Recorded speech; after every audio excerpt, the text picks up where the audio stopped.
This is the Maida Initiative, conversation without compromise.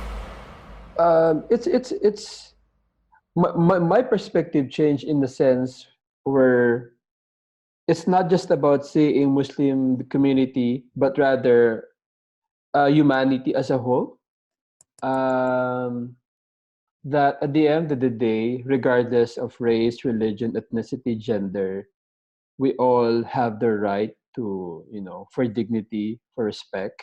So that's what I've learned by establishing or creating that relationship with them. It's not just about understanding or at least having a glimpse of their struggle, their perspective, but really looking at humanity in this sense that everyone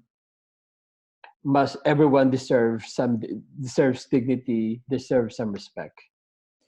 Yeah, and honestly, listening to your journey with this and the part of the world you're from, it's actually amazing how much it parallels the West's relationship with Islam on a larger scale as well.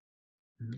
Because there's all these histories of wounds. You've got things like 9/11, but then you've got, the US and Britain overthrowing the Iranian government and all this interference in the Middle East, and they attack us, we attack them. And it's easy just to turn these people into kind of cartoon bad guys that we just don't interact with, rather than treating them, as the Bible says, as image bearers of God with dignity, value, and worth, who God himself cares about. Mm-hmm. If you were to speak to, because probably a lot of the Filipinos I'm going to interact with are Protestant Christians, what would your hope be for how the Protestant church could grow in kind of befriending the Muslim community there in the Philippines? Okay. But back in college, we have this, what we call it, the interfaith dialogue. I think the basic concept of that is really recognizing that beyond religion, beyond ethnicity, I always go back to this main concept that we are all one. Um, we are all in terms of, we need to give respect to humanity. I mean, it goes back to that. Sometimes it's really, you don't, like, for example, in my religion, I wouldn't tell my pastor or my family discussing about faith, about religion, but really talking about, the what is similar, what the similarity that we share with the different ethnicity that beyond religion. But even with that, I think what's interesting about what you do is that there definitely is a kind of critique of some ideas in the movie. So how do you balance seeing, one humanity with these kind of ideas of blood feuds? And you've certainly got some people who are saying this shouldn't happen, but also other people saying, oh, we have to do this. This is right. This is good. This is how life is supposed to work. How do you push back against those kinds of ideas while loving the people? I think my understanding, I could be wrong, but my understanding is that it isn't really their choice to be part of this blood feud. If they have a choice, they would want to be part of that.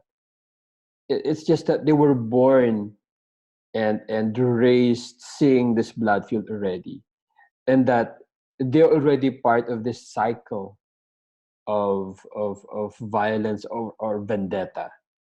So it's not something that they wish that they are part of, but rather, of course, my impression, like, if I'm not sure if I'm right, but my impression is that if they have a choice, they would be part of that.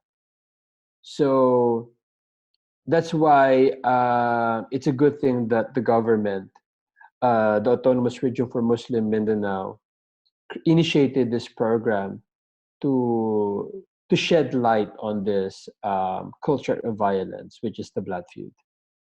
Seems like this movie is important because, as you were saying, the government has to do one thing, but there's got to be a wider cultural move with individuals first. And that's exactly what this kind of movie is facilitating. It's inviting people to view the humanity of others and join people on their journey rather than seeing them as outsiders. Yeah, that is true. What's next for your career?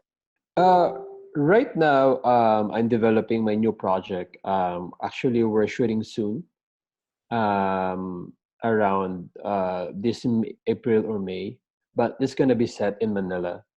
And the title of the project is The Gospel of the Beast.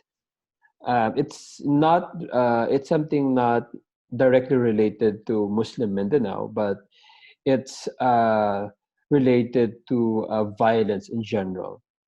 So the basic idea is the gospel of the beast is that how a person from being innocent transformed into a beast, figuratively and literally.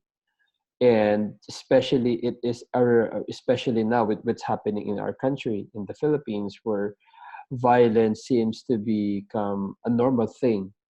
So as a filmmaker, I thought I may not be able again to find answers, but at least open a discourse or a glimpse on why people succumb to this violence in this wherein they actually find satisfaction and power, and they love why some people love violence, you know.